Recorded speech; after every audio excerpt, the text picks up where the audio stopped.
nós cantamos aqui na última estrofe: Tu, paciente mestre, dá-nos teu ensino, aclarando as leis benditas. Né?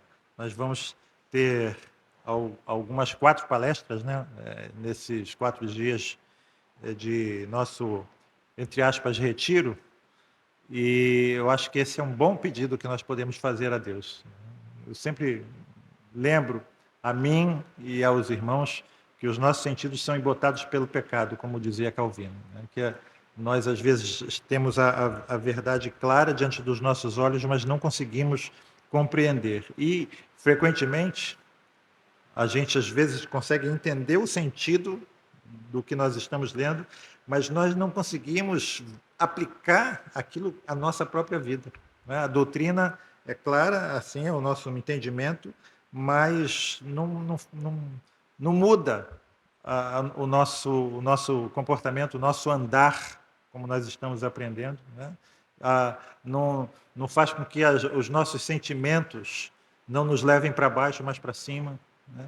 Não nos dá alegria, digamos assim, uma novidade de vida, conforme a Bíblia diz. Então, para a gente realmente aprender, para que haja verdadeiro aprendizado, né, é preciso que haja realmente mudança de vida. Como às vezes lembro aqui aos irmãos, não é um aprendizado acadêmico, é um aprendizado transformador.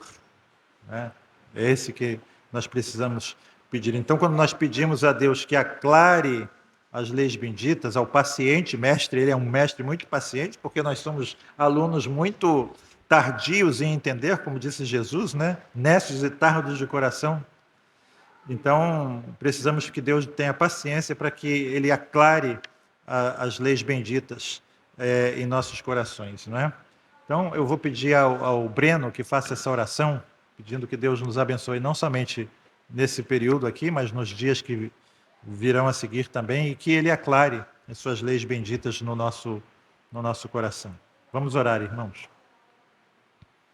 Bendito seja Deus, Pai do nosso Senhor Jesus Cristo, que nos abençoou com toda sorte de bênçãos espirituais, e graças e Cristo Jesus, morreu pelos nossos pecados, mas ressuscitou para a nossa justificação. Senhor, nós te agradecemos pela tua salvação maravilhosa. Nós somos, estávamos perdidos nas trevas do nosso entendimento, mas no processo forte, nos concede para a tua maravilhosa luz. Nós te agradecemos pela sua vida, pela saúde, por tudo bem que temos alcançado por ti. Perdoa os nossos pecados, porque nós somos pecadores, mas graças a Deus, somos pecadores regenerados por ti, Senhor. E a tua misericórdia está sobre nós e a cada dia para se renova sobre a nossa vida. Nós te pedimos, Senhor, que durante esses dias, o teu Espírito Santo ilumine, Senhor, nosso intelecto, e utilize o nosso coração, Senhor, para que os teus sábios conselhos possam cair nos nossos corações como uma boa semente cai numa boa terra, Senhor. Que a tua palavra produza frutos para a tua glória e para a honra do teu nome, Senhor, para que possamos aplicar os sábios conselhos na nossa vida, Senhor, e termos um comportamento cristão, Senhor Deus.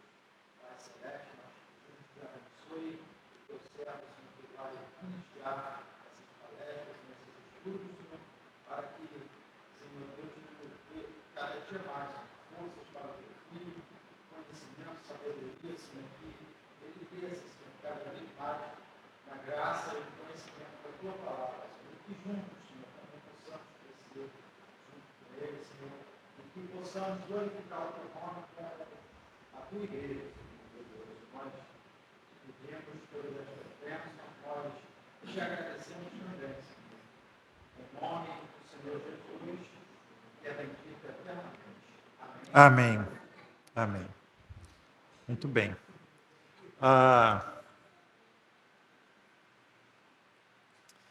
Hoje eu ia falar sobre as citações de grandes homens de Deus que corroboram o pós-milenismo, mas eu vou deixar para amanhã, porque amanhã nós temos um horário talvez mais apertado, né, na escola dominical, é 1 hora certinha, e hoje eu vou falar de um assunto que talvez seja mais alongado e talvez seja apropriado porque cronologicamente é anterior, né, à palestra de amanhã. Que é uma interpretação preterista de Daniel capítulo 9. Então, os irmãos podem abrir em Daniel, no capítulo 9.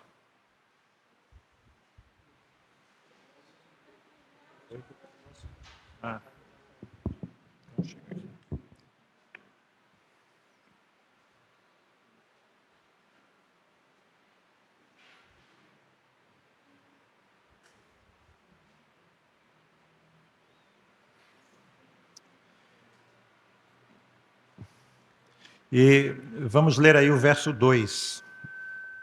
Diz aí o texto: no primeiro ano do seu reinado, de Dario, eu, Daniel, entendi pelos livros que o número dos anos de que falara o Senhor ao profeta Jeremias, em que haviam de cumprir-se as desolações de Jerusalém, era de 70 anos.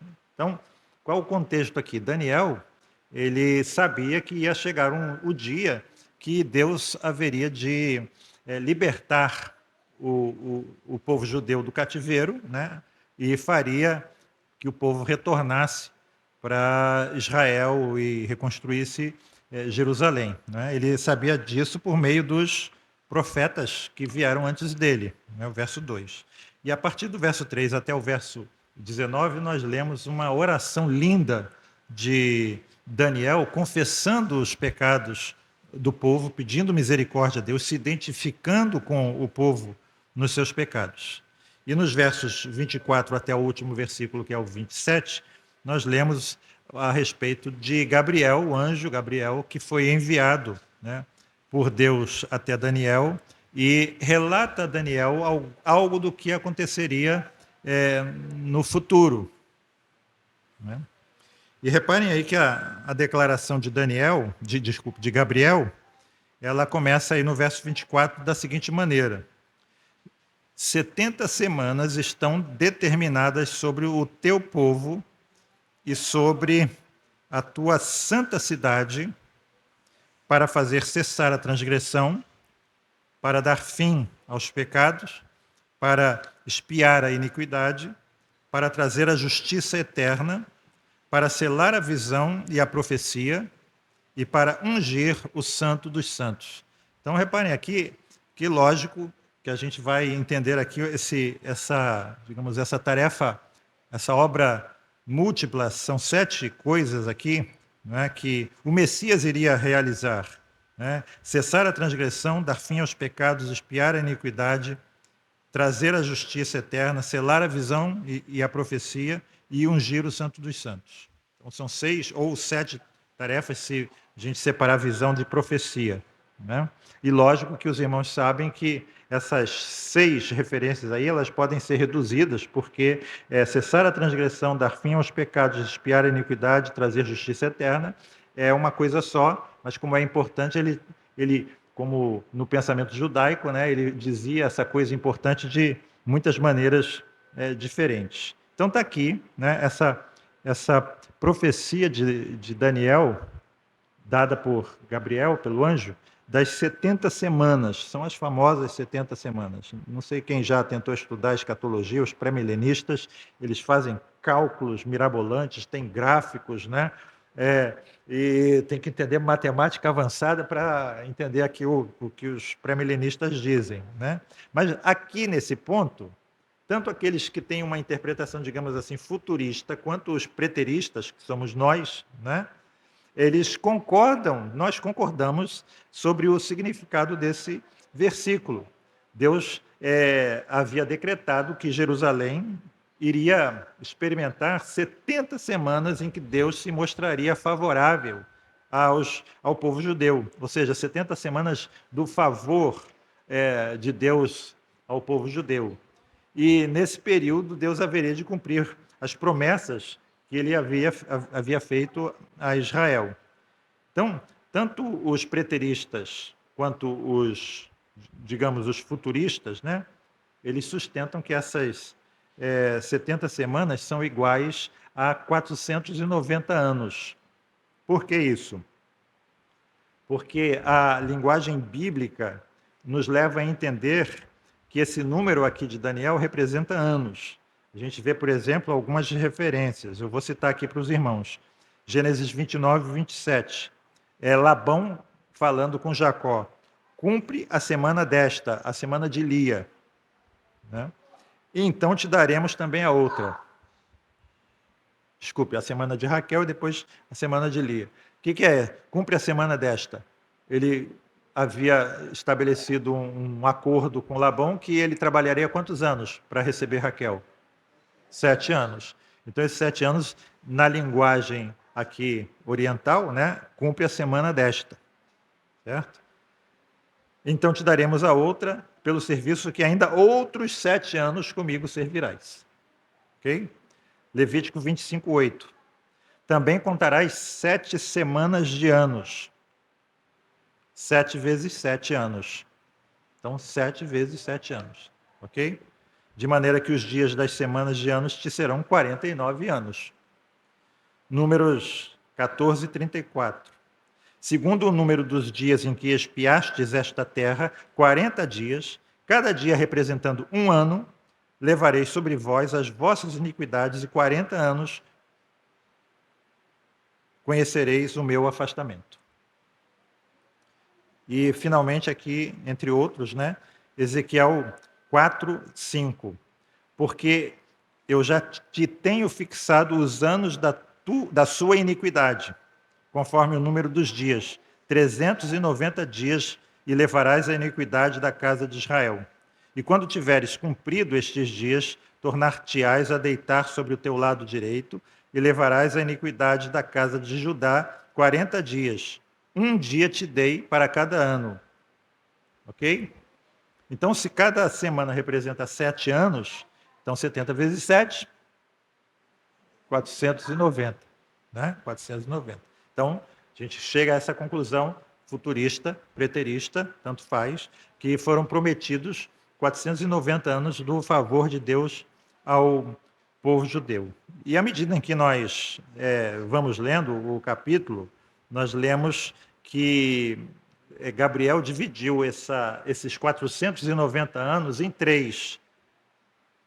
Primeiro ele falou sobre 7 semanas, ou seja, 7 vezes 7, 49 anos, e depois 62 semanas, 62 vezes 7, 434 anos. Ou seja, então foram essas duas. E por fim ele falou sobre a última semana de 7 anos, né?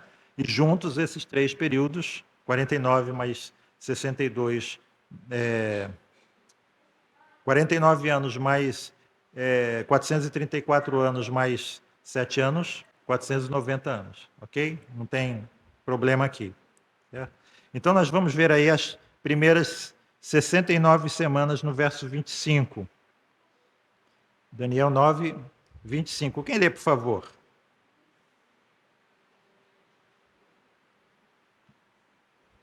Sabe e entende, desde a saída da ordem para restaurar, para edificar a Jerusalém, até ao Messias, o príncipe, haverá 7 semanas e 62 semanas. As ruas e o muro se reedificarão, mas em tempos angustiosos.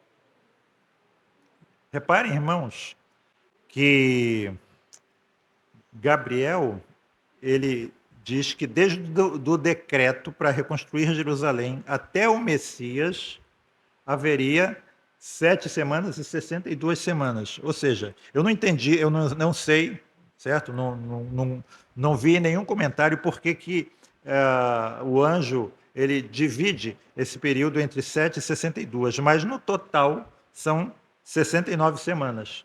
69 semanas dá 483 anos. 483 anos.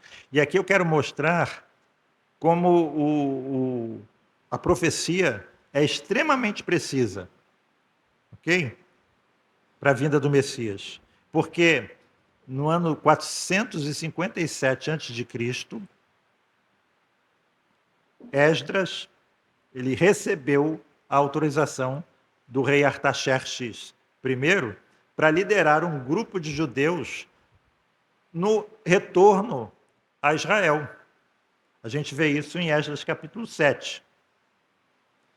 Então, esse rei persa, Artaxerxes, ele concede uma carta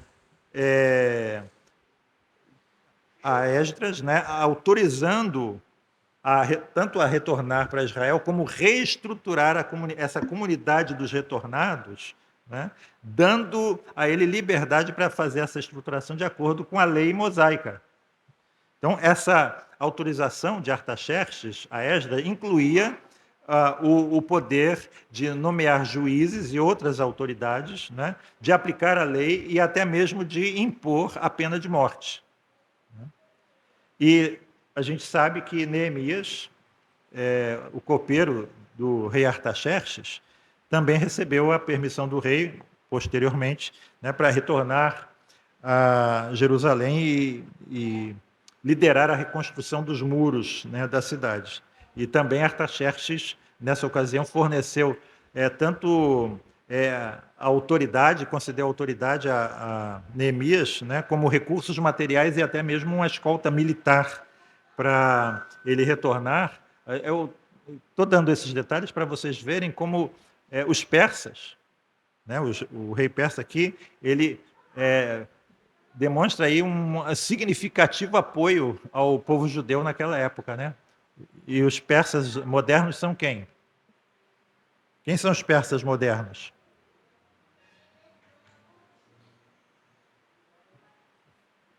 A Pérsia é chamada hoje de quê? Irã. De Irã. Então, os persas são os iranianos, né? Eles são os persas. O governo iraniano é um extremado inimigo, talvez seja o maior, o mais poderoso inimigo de Israel hoje em dia, né? Mas o povo iraniano, principalmente a gente vê isso no exílio, eles frequentemente estão juntos com os israelenses, as bandeiras de Israel e do Irã tremulando juntas, né?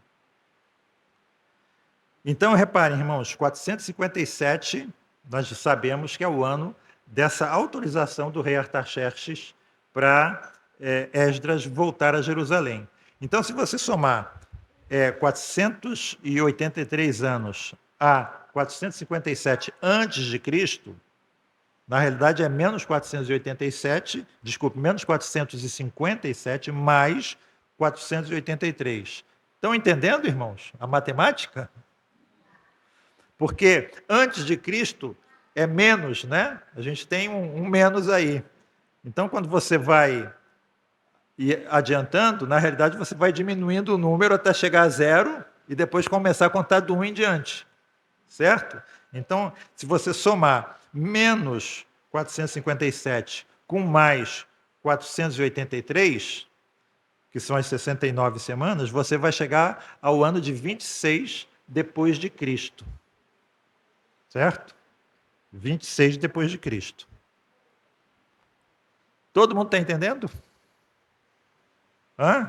Quem não está entendendo, seja corajoso e levanta a mão. Vamos lá para a matemática. Quanto é menos 1 mais 3? Menos 1 mais 3? 2. Certo? Então, aqui é a mesma coisa. Se você tem os anos antes de Cristo, aqui, vamos falar do depois de Cristo, né? Depois de Cristo. A gente conta como? Estamos em que ano depois de Cristo? 2025. Daqui a um ano vai ser quanto? 2026. Agora vamos falar que a gente está em 457 a.C. O ano seguinte é qual?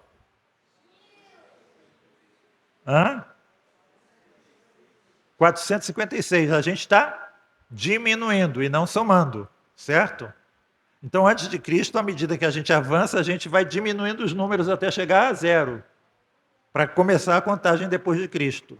Então, a gente conta a contagem depois de Cristo, somando, e antes de Cristo é diminuindo, certo? Ok? Se a gente quiser avançar. Mas aí, antes de Cristo, a gente vai retrocedendo. Ok? Se não entenderam ainda, me procurem no particular, que a gente dá uma aula de matemática. Tá? Mas então aqui, se a gente somar, né, o ano do decreto, que é 457, mais as 69 semanas, que é 483 anos, nós vamos chegar ao ano de 26 depois de Cristo. Agora uma pergunta capciosa. Vamos ver quem sabe. Tirando Rafael. Rafael não pode responder. Em que ano Jesus nasceu? Também você não pode. Já deu um risinho de que sabe. Hã? Depende.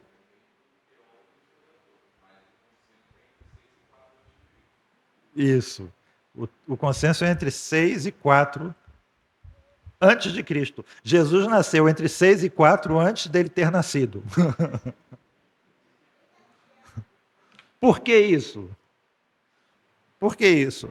Porque quando o nosso calendário moderno, que começou a ser, digamos assim, desenvolvido no século VI, né, ele foi elaborado, havia algumas datas de referência. Por exemplo, Jesus nasceu no ano tal do Império Romano, certo? Só que quando ele diz assim, Jesus nasceu no ano tal do Império Romano, e esse ano passou a ser o ano 1, depois se descobriu que, na verdade, Jesus não tinha nascido naquele ano que ele tinha fixado. Por quê? A gente vê, por exemplo, Mateus 2,1, que Jesus nasceu durante o reinado de Herodes. E Herodes morreu no ano 4 a.C. Então, Jesus, nascendo no ano do reinado de Herodes, e ele morreu logo depois que Jesus fugiu para o Egito, né?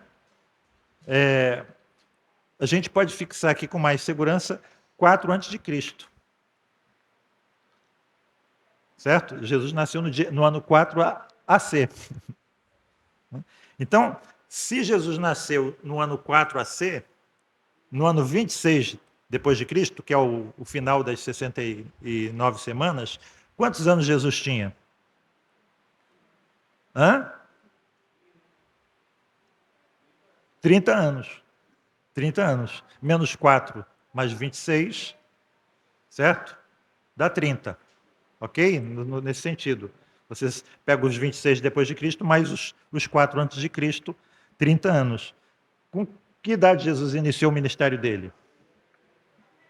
30 anos. Ou seja, em 26 depois de Cristo, Jesus tinha 30 anos, foi o ano em que ele foi batizado e iniciou o seu ministério público.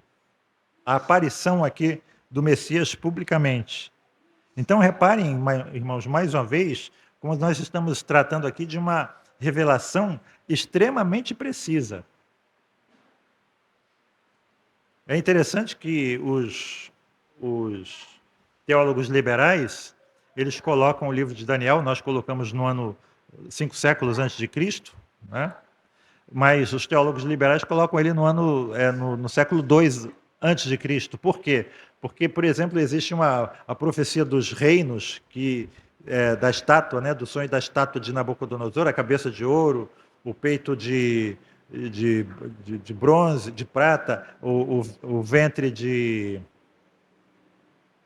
cabeça de ouro, prata, bronze e ferro, certo? São os 4 reinos, né? O reino babilônico, o Medo e Persa, depois o reino de Alexandre o Grande, que iria se dividir por 4, como se dividiu, e depois o Império Romano. Ou seja, é uma coisa tão precisa que eles disseram, não é possível que isso tenha sido profetizado. Eles não acreditam, né, em profecia. Ou seja, alguém no século II escreveu como se estivesse no século V profetizando algo que ele já sabia que tinha ocorrido. Mas aqui não tem como. Não tem como. Não é? Então, essa é uma revelação muito precisa. Eu vou ler aqui um comentário a respeito desse versículo, do comentário bíblico Beacon. No tempo da primeira vinda de Cristo, havia uma expectativa sem precedentes pela vinda do Messias. Os documentos da comunidade de Qumran, encontrados nas cavernas próximas ao Mar Morto, com sua elevada ênfase no aspecto apocalíptico, confirmam isso. João Batista não foi o primeiro da sua época a chamar a atenção do povo para que se preparasse para a vinda do Messias. E de onde será que os magos do Oriente souberam que nasceria um rei em Judá em um tempo determinado. A estrela sozinha dificilmente teria sido suficiente sem uma certa tradição ou ensino que serviria de base para um tempo aproximado para a vinda do rei. Esses homens vieram do país onde habitava Daniel, no qual essas semanas e anos eram conhecidos e discutidos. Assim, podemos estar certos de que a mensagem mística de Gabriel, expressa em termos de tempos e números, fez com que corações anelassem com esperança e expectativa pelo seu cumprimento, muito tempo após a morte de Daniel. Porque o príncipe Messias, o sacerdote e líder ungido, era a esperança tanto de Israel como do mundo. Certo? Então, comentário bíblico Beacon. Então, essa profecia de Daniel, segundo o comentário, era amplamente conhecida. E, por causa disso, fez com que houvesse realmente uma grande expectativa pela vinda do Messias na época do ministério de Jesus. Vejam como tudo converge, né? E Gabriel, né, ele prossegue revelando a Daniel o que iria acontecer durante e após a vinda do Messias. Daniel 9, 26. E depois das 62 semanas será cortado o Messias, mas não para si mesmo. Quem consegue me interpretar isso, hein? Depois das 62 semanas, o que quer dizer que o Messias seria cortado, mas não para si mesmo? O que seria cortado? Ele seria morto em favor, não de si mesmo, mas em favor de outros. Certo? A sua morte é uma morte vicária, expiatória, mas não para expiar os seus próprios pecados, mas para expiar os nossos pecados. Por isso que vicária. Não é? E aí, o que Gabriel diz em seguida? O povo do príncipe iria destruir a cidade e o santuário.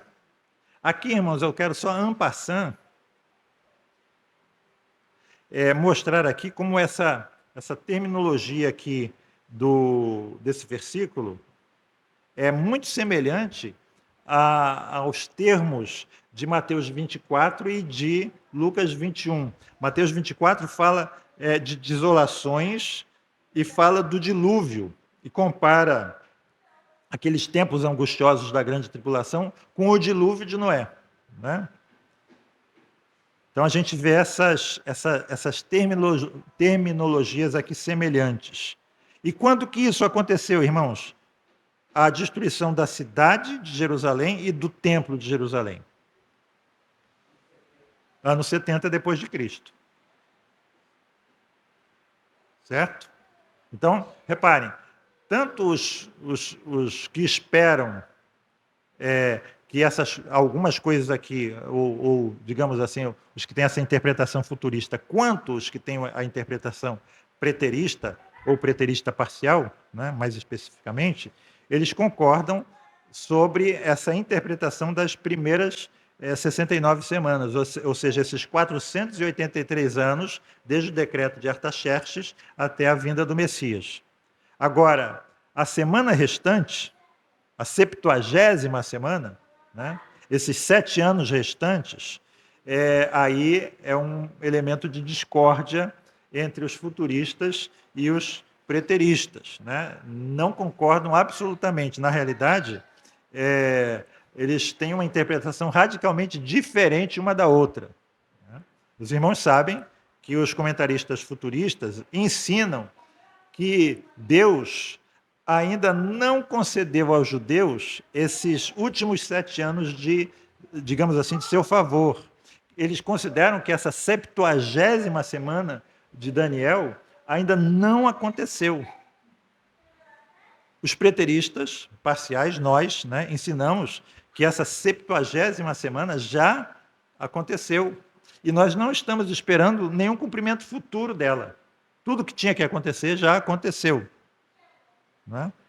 Então, reparem aqui, vamos pensar mais em detalhes, ver mais em detalhes essa perspectiva futurista dessa 70ª semana de Daniel. Todo mundo já aprendeu a respeito disso, porque isso é um ensino muito popular. Né? A Bíblia de Scofield, desde o início do século XX, popularizou esse ensino, então há mais de 100 anos que esse ensino aí é batido na maioria do povo de Deus atualmente. Né?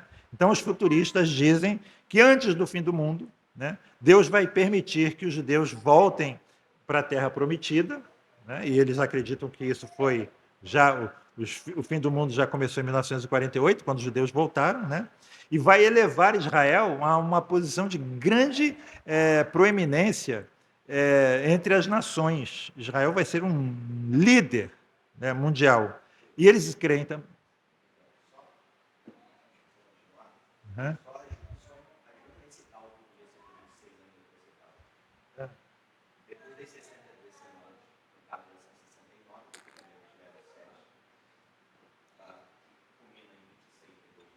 Uhum.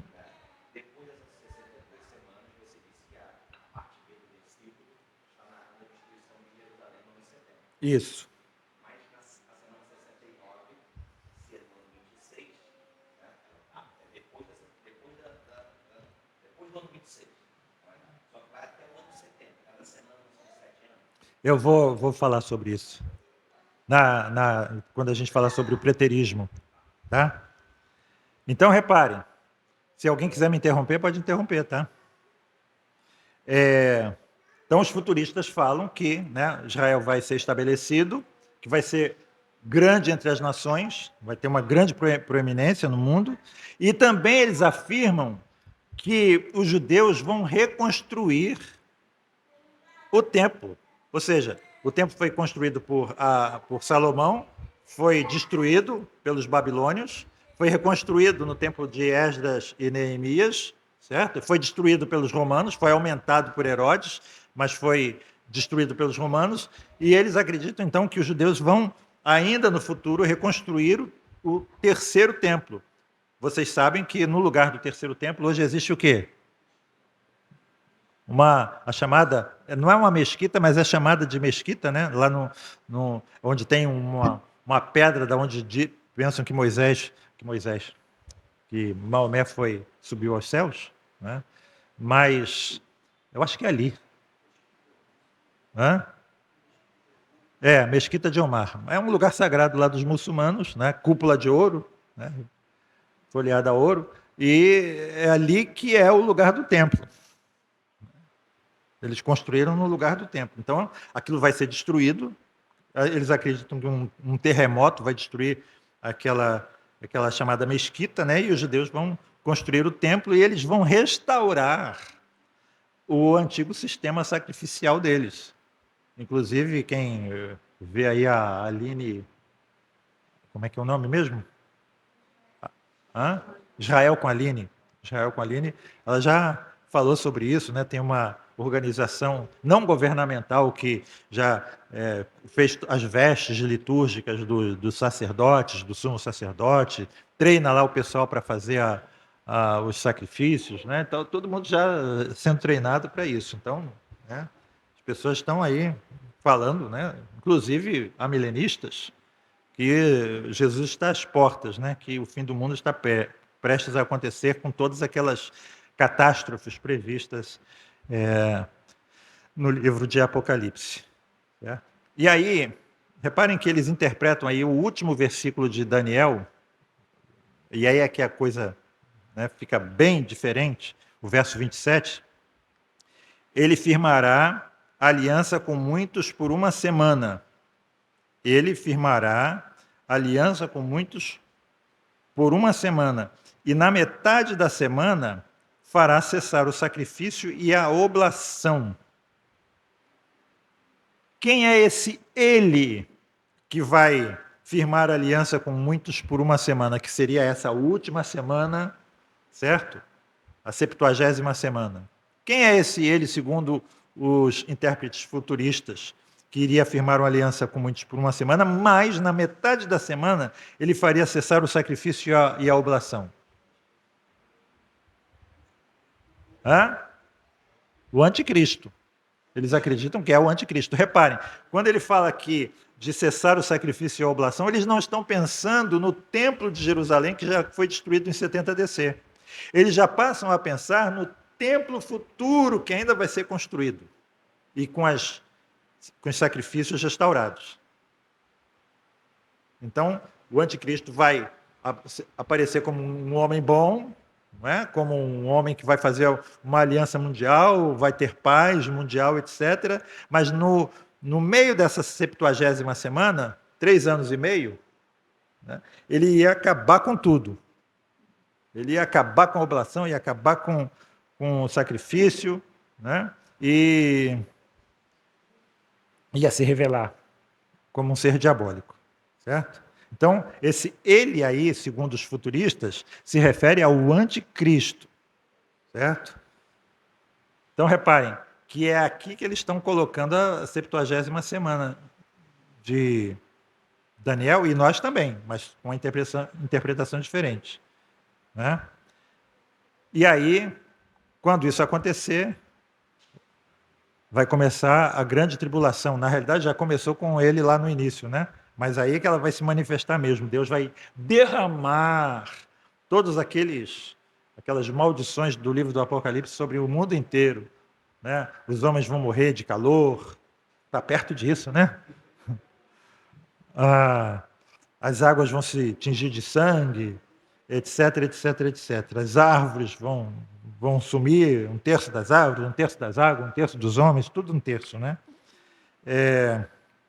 Mas no final o anticristo seria destruído. Então reparem, os futuristas eles ensinam que existe uma grande lacuna, né, entre as primeiras 69 semanas e a última semana, que é a 70ª semana. E entre esses 2 períodos, Deus está então com a sua atenção voltada para nós, os gentios, né? Mas em algum momento no futuro ele vai então voltar a sua atenção para os judeus, certo? Então é essa a interpretação futurista. E basicamente, qual é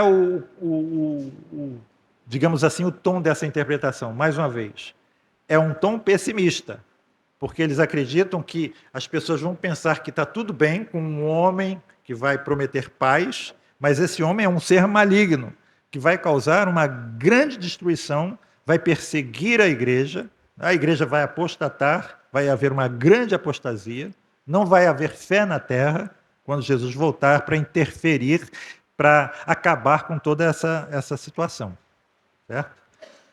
Nós, os preteristas parciais, nós temos um entendimento totalmente oposto, né, a respeito dessa 70ª semana, né?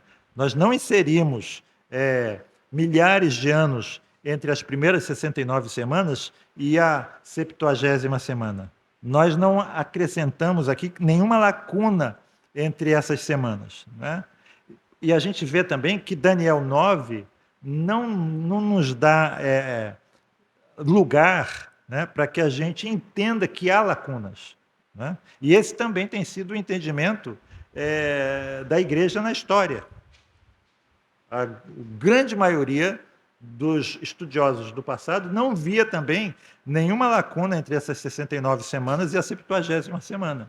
Na verdade, esse entendimento é um entendimento recente, vem do século XIX, como os irmãos sabem, dos irmãos darbistas, né, da Igreja dos Irmãos Unidos, né, que foi essa Bíblia do Darby foi popularizada pelo Scofield, né, esse entendimento, né? Vou citar aqui só um grande homem de Deus, Agostinho, né, falando sobre isso. Não suponhamos que a computação das semanas de Daniel tenha sofrido interferência, ou que não estivessem elas completas e tivessem de ser completadas posteriormente no fim de todas as coisas. Pois Lucas testifica muito claramente que a profecia de Daniel cumpriu-se no momento da derrocada de Jerusalém. Fecha aspas para Agostinho. Ou seja, Agostinho diz que nós não devemos supor que haja uma lacuna entre as primeiras 69 semanas e a 70ª semana. E ele dá razão. Lucas mostra que o cumprimento da profecia total terminou quando Jerusalém foi destruída no ano 70 depois de Cristo. É esse o entendimento de Agostinho, certo?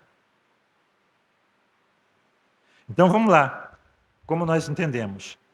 Se a 70ª semana, como nós entendemos, né, começou imediatamente após as 69 semanas, sem lacuna nenhuma, então elas começaram, esses 7 anos começaram quando?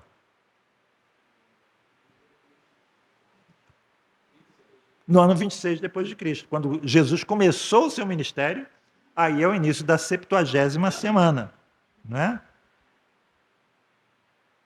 E aí, como é que a gente explica essas palavras? Na metade da semana, ele fará cessar o sacrifício e a oferta de manjares. Quem é esse ele para nós? Não é o anticristo, é o Cristo, é o Messias, é o nosso Senhor, é Jesus, nascido da Virgem Maria. E o que significa isso, então, irmãos? Que ele vai fazer cessar o sacrifício e a oferta de manjares.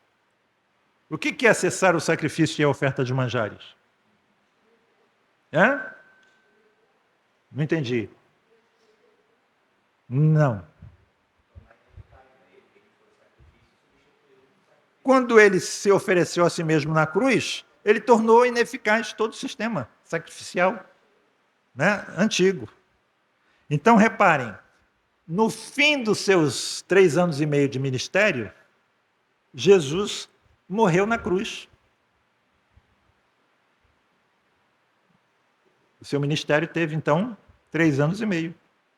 Ele deu a sua vida naquele momento. E naquele momento, o véu do templo foi rasgado de cima a baixo. O que significa isso? Exatamente isso. Uma vez que o verdadeiro sacrifício foi efetuado, não existe mais eficácia. Na realidade, não era eficácia, né? O simbolismo de tudo aquilo que era feito não precisa mais.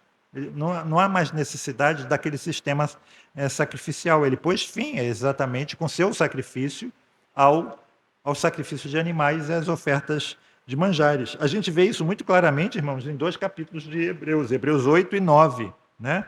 Onde o autor mostra que uma nova aliança havia sido estabelecida e aquele sistema antigo havia sido abolido.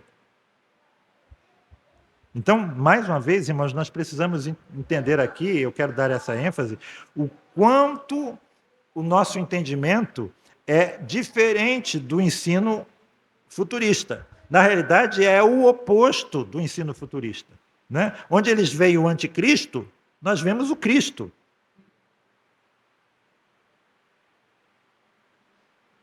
O que os futuristas estão esperando nessa 70ª semana futura? Um fim aos sacrifícios de sangue que vão ser restabelecidos num terceiro templo feito para os judeus em algum dia lá do futuro.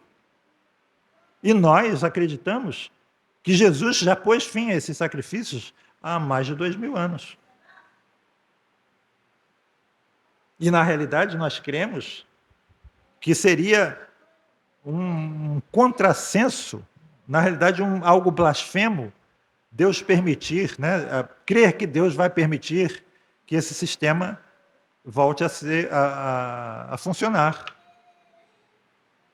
Ele que destruiu o templo, chancelando que tudo aquilo não era mais necessário, na realidade era o oposto, era uma negação ao sacrifício de Jesus, ele não vai permitir que no futuro os judeus neguem novamente o sacrifício de Jesus, né?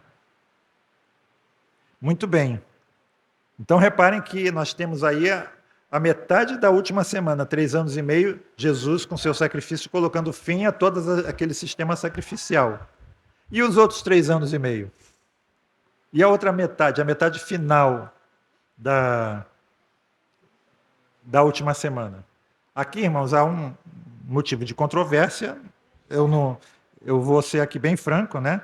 Nós não temos como digamos assim, provar isso que eu vou falar, mas é algo que foi crido e durante os anos também da Igreja Histórica, né? Esse último ano, digamos, a última metade da terceira semana, ela termina com o apedrejamento de Estevão, escrito em Atos 7:59.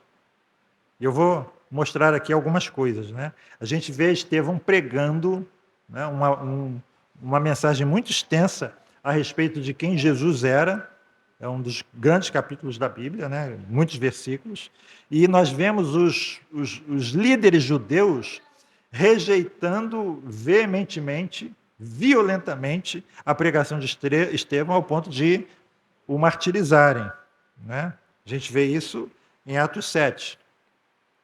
Depois que Estevão prega a respeito de Jesus, né, e os judeus rejeitam essa pregação, e nós lemos também um detalhe no verso 1 do capítulo 7, que o sumo sacerdote estava entre aqueles que estavam rejeitando o Senhor Jesus. Nós lemos em Atos 9, Jesus se revelando a Paulo, e ordenando a Paulo o quê? Que ele seria testemunha dele entre os gentios. Entre os gentios. E depois, logo depois da aparição de Jesus a Paulo, nós vemos, reparem, Atos 7, Atos 9 e agora em Atos 10, Pedro tendo uma visão da parte de Deus de um lençol branco com um monte de animais impuros e uma ordem. Qual era a ordem? Mata e come. Né? Mata e come.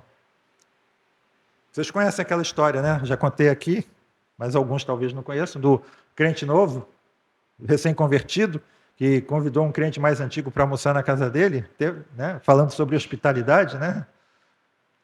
E aí foram lá almoçar e começaram a vir os pratos, né? Salada de alface com tomate, maionese, né? Chuchu, abóbora que bebe, né? E o irmão mais velho com a sua cabeça assim, o irmão mais novo, disse, algum problema, irmão? Bom, irmão, já que você falou, tem uma carninha aí, não? Na Bíblia está escrito, de toda a erva do campo comerás. Né? E aquela parte, irmão, que diz, mata e come? Ainda não cheguei lá. Mas nós chegamos, né? Então, reparem, o que significa isso? Essa visão desses animais impuros, né? E essa ordem, mata e come, né? Nós lemos que Pedro logo se recusou, né? Por quê? Porque ele ainda tinha aquela visão das leis dietéticas do Antigo Testamento, né? Ele era fiel, só comia comida kosher, ele disse isso a Deus, né? Mas ele logo depois vê aí um grupo de gentios batendo a porta dele e ele entende o que aquela visão quer dizer. Os judeus não entravam em casa de gentios, não comiam com gentios. E depois, quando ele vê o Espírito Santo descendo sobre aquela família gentílica, ele entende, então, que Deus estava mostrando a ele que não havia distinção, né, entre judeus e gentios, que eles não deviam considerar os gentios como pessoas impuras. A gente vê isso em Atos 10, 28. Todos os gentios, então, eram bem-vindos para chegarem até Deus por intermédio de Jesus. E o que isso significa, irmãos? A gente vê que no livro de Atos, os discípulos, os apóstolos, eles apresentaram o evangelho somente aos judeus. Somente aos judeus. E aí chega o ponto em que Paulo diz assim, Atos 13, 46, cumpria que a vós outros, em primeiro lugar, fosse pregada a palavra de Deus. Certo? Cumpria que a vós outros, em primeiro lugar, fosse pregada a palavra de Deus. A vós outros quem? Ao povo judeu. Certo? Então, a partir do final da 70ª semana, Jesus morre no meio dela. Nos outros 3 anos e meio, o evangelho está sendo pregado aos judeus.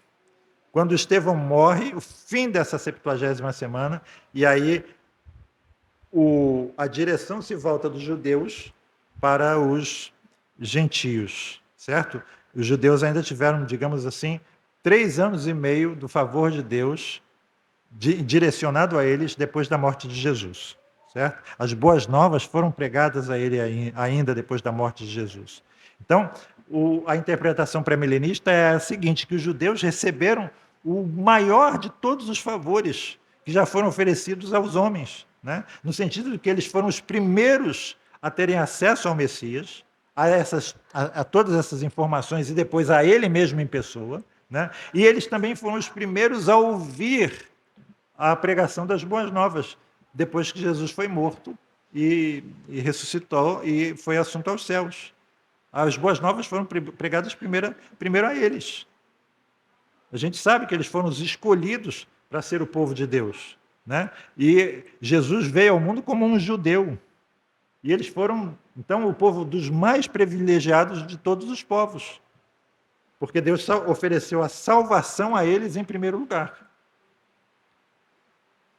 Então, se nós entendemos essa interpretação preterista de Daniel 9, muita coisa muda na nossa escatologia. Nós vamos entender, então, que essas 70 semanas já se cumpriram, já lá há 2000 anos.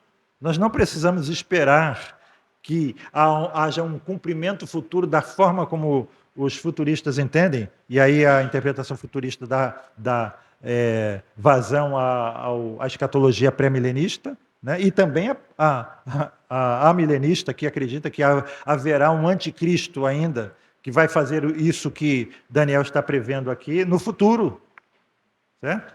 Que haverá um templo que vai ser profanado pelo anticristo e que ele vai fazer com que o sistema sacrificial seja interrompido de novo. Certo?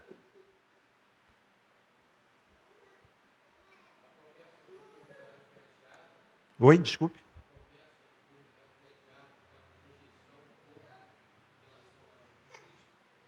Não, a promessa foi cumprida quando Jesus veio ao mundo. O maior favor que Deus deu ao povo judeu foi o quê?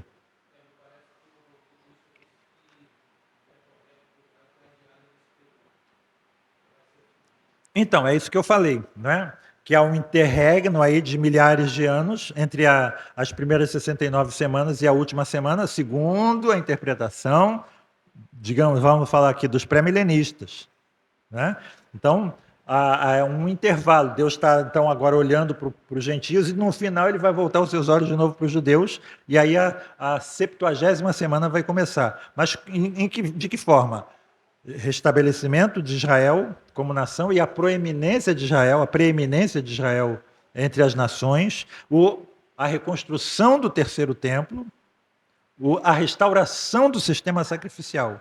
Então, quando nós olhamos para aqui, para essa profecia de Daniel, né, 9, 27, e vemos o templo que já foi destruído, os futuristas veem um templo que ainda vai ser construído. Mas assim, a interpretação que nós estamos mostrando mostra que ela é muito coerente com aquilo que Daniel disse, com aquilo que os evangelhos dizem, né? E com aquilo que era um entendimento, foi um entendimento da igreja na história.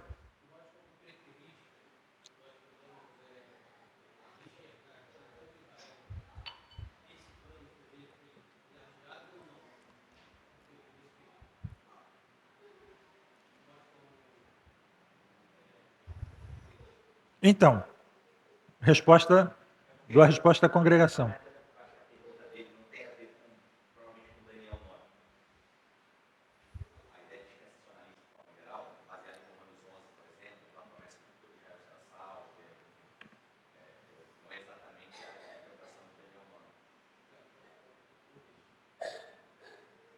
Entendido? Entenderam aí? Entendeu?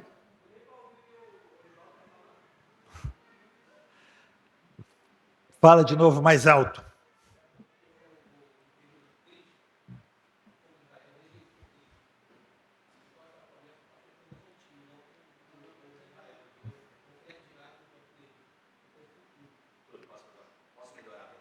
Pode. Além do cumprimento de Daniel 9, onde que Daniel 9 foi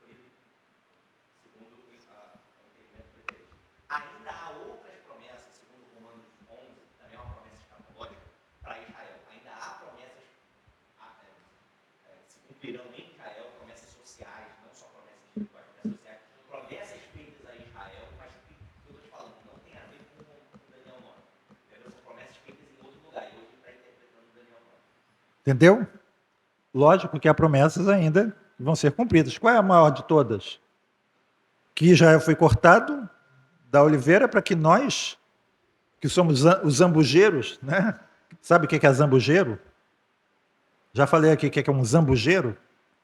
Quem não lembra o que é um zambujeiro? Levanta a mão. Eu vi um zambujeiro em Portugal, né, Sara? Lembra do zambujeiro? Né? O zambujeiro, ele parece uma oliveira, mas não é uma oliveira. Ele não produz azeitona, certo? É como se fosse uma oliveira brava. Mas se você pegar um ramo de zambujeiro e enxertar num tronco de oliveira, ele passa a produzir azeitona. Então a figura de Paulo é exatamente essa. Nós, os gentios, éramos zambujeiros, não éramos oliveira. Mas Deus cortou o Israel para que nós fôssemos enxertados. E aí ele diz que a queda de Israel trouxe bênção para nós. Imagina quando Israel for exaltado. A queda de Israel, no caso do povo judeu. Né? Imagina quando esse povo for exaltado novamente. E o que Paulo quer dizer com exaltado novamente? Ele fala no contexto. E assim todo Israel será salvo. É a salvação. Ou seja, Israel vai ser enxertado na igreja de Cristo. Certo? Essa é a grande promessa de Deus para o futuro de Israel. O muro de separação realmente vai acabar. Definitivamente. Vai haver um só povo, de judeus, gentios, mas todos enxertados na mesma oliveira. Fala o...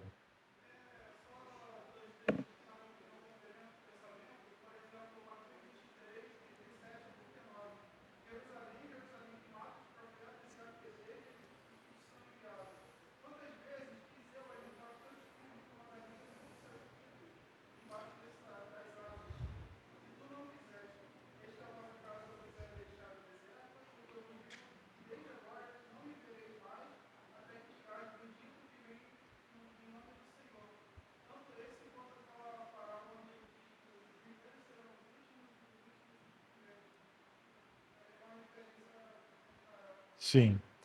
A gente tem outras promessas? Temos. Por exemplo, a gente vê em Isaías 19, eu acho aquilo maravilhoso. Quando Deus diz que vai ferir o Egito, mas depois vai curar o Egito, e que os egípcios e os assírios são meu povo, serão meu povo. E haverá uma estrada do Egito e da Assíria para Israel. E os egípcios, os assírios e o povo judeu vão adorar juntos a Deus. Como nós entendemos isso? Exatamente. O Salmo 72, né? O seu reino vai se expandindo e vai de mar a mar. Né? Todos os lugares, todos os povos, todas as nações vão conhecer o Rei bendito, Jesus.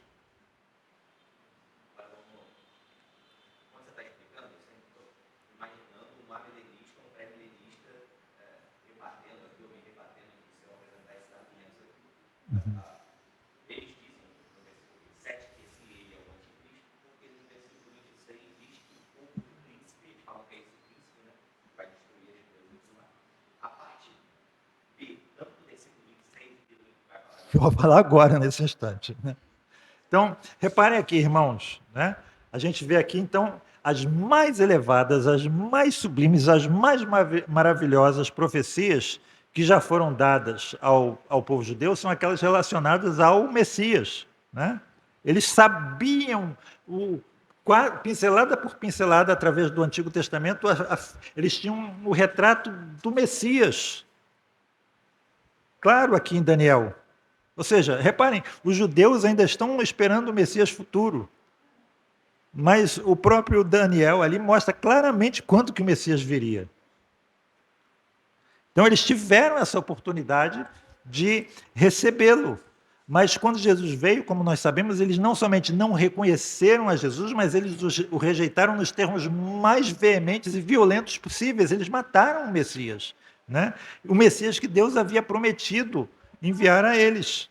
Então, a gente vê ainda, depois da morte de Jesus, eles ainda tiveram um período onde as boas novas lhes foram pregadas, até que eles, digamos, o apedrejamento de Estevão, eles marcaram definitivamente, e a presença do sumo sacerdote ali é significativa, né, a rejeição do Messias. E então a última semana do favor de Deus aos judeus cessa, né? Então, recordando aqui, resumindo o meu ensino, a 70ª semana de Daniel começa quando Jesus inicia o seu ministério e termina quando a mensagem pregada por Estevão é rejeitada pelo sumo sacerdote e pelos líderes judeus. A partir daí, o evangelho passa a ser pregado aos gentios, que o recebem em grande número, com grande alegria. E aqui a pergunta do amilenista, do Henrique Amilenista, né? O único intervalo mais ou menos significativo ocorre exatamente aí, depois da morte do Messias. É o intervalo entre a primeira metade e a segunda metade do versículo 26. Reparem, depois das 62 semanas será cortado o Messias, mas não para si mesmo, certo? Aí agora nós vamos ter um interregno. E o povo do príncipe que há de vir destruirá a cidade e o seu santuário. Quem é o povo que há de vir que destruirá Jerusalém e o templo? Mais uma vez, vou citar Agostinho aqui, né? Obrigado. Água gelada.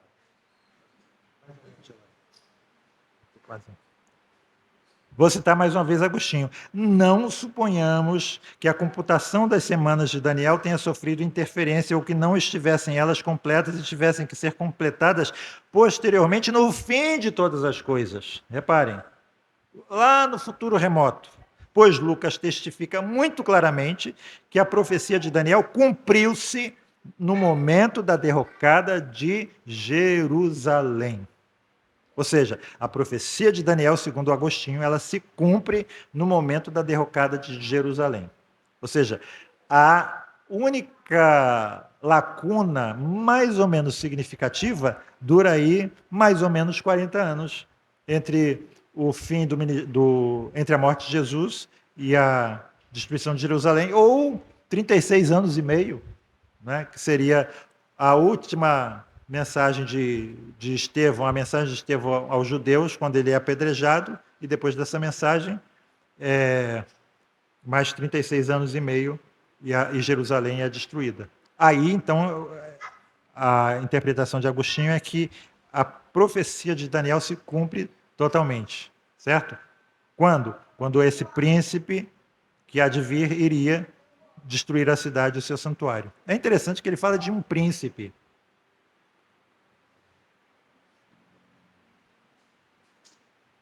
Quem que estava liderando os exércitos romanos no cerco de Jerusalém? Quem era? Tito ou Vespasiano? Vespasiano, depois Tito. Por quê? Por que Vespasiano saiu e deixou Tito lá no lugar dele? Porque ele foi aclamado pelas legiões como o imperador. O imperador tinha morrido durante o cerco, esqueci o nome do imperador, e o Vespasiano foi aclamado imperador. Então ele vai para Roma e deixa no lugar dele quem? Tito. Tito é o que de Vespasiano? Filho. O filho do rei é o quê?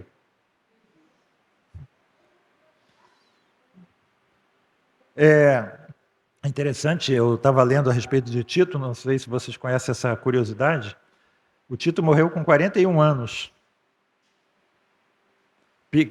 Segundo consta, né, morto por um mosquito. Hã? Mas, segundo consta, né, os estudiosos creem, malária. Certo? Hã? tinha malária lá na Europa também, né? Então, reparem, né? O homem extremamente poderoso que consegue destruir Jerusalém, um mosquito, né? Pega ele. Tem um texto, eu acho que no Talmud, eu não me lembro mais aonde. É interessante que eu achei esse texto no Senado Federal, no site do Senado Federal. É que os judeus acreditam que esse pernilongo entrou em Tito, ficou no cérebro de Tito,